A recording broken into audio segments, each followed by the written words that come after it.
অনেক দিন ধরে ঘরের বারান্দাগুলো পরিষ্কার করা হয় না, সাথে বৃষ্টিও চলে আসছে। ভাবছি বৃষ্টিতে আজকে গোসল করব, তো আগে এগুলো পরিষ্কার করে নিই, তারপর বৃষ্টিতে গোসল করব। সাথে তো দুপুরে রান্নাবান্না আছে, তো আজকে সব মিলিয়ে ভিডিওটি দেখতে থাকেন।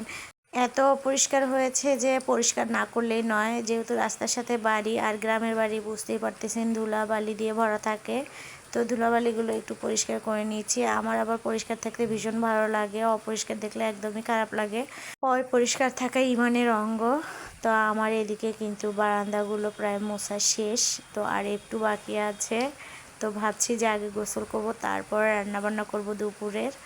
আর এই তো চলে আসলাম গোসল করতে। মেয়ে তো আগে থেকেই গোসল করতেছিল, তো মেয়ের বাবা আবার রাগ করতেছিল যেহেতু নতুন পানি, ঠান্ডা লেগে যাবে, আমাকেও বলতেছিল।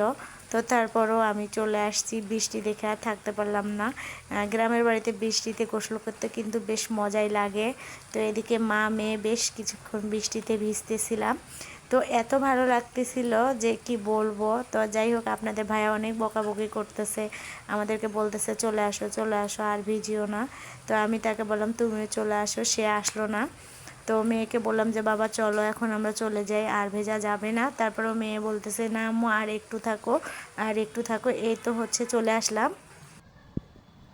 এই তো রান্না করার জন্য এখানে ডাঁটা কেটে নিয়েছি, ডাঁটা চচ্চড়ি করব। সাথে মরিচ পেঁয়াজ রসুন বাটা মশলা সব কিছু রেডি করে নিয়েছি। আর সাথে হচ্ছে এই যে সিলভার মাছ হাতে মাখিয়ে চচ্চড়ি করে নেব। আমাদের বাড়িতে চচ্চড়িটাই বেশি পছন্দ করে, তার জন্য আপনাদের সাথে এই চচ্চড়িটাই বেশি শেয়ার করা হয়।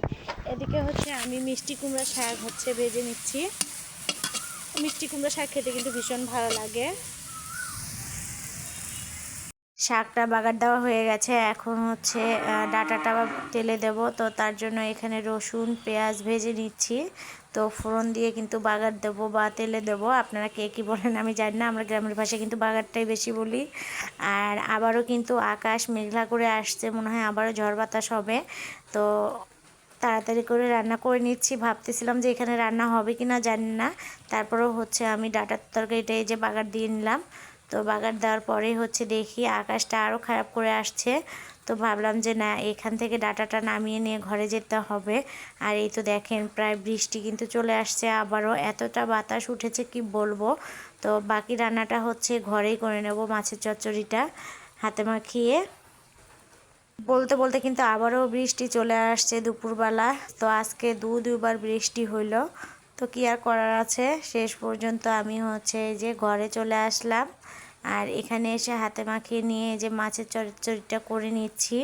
তো আজকে দুপুরে হচ্ছে ডাঁটার তরকারি শাক ভাজি আর মাছের চচ্চড়ি। আমাদের বাড়িতে কিন্তু হচ্ছে মাছের চচ্চড়িটা ভীষণ পছন্দ করে। তো এগুলোই হচ্ছে দুপুরের জন্য রান্না বান্না। তো এটা হয়ে গেলে কিন্তু আমার রান্না শেষ হয়ে যাবে। তো এদিকে হচ্ছে দেখেন আমার রান্না কিন্তু শেষ। এই তো হচ্ছে সব কিছু রেডি করে নিয়েছি, যেহেতু দুপুরবেলা সবাই খাবে।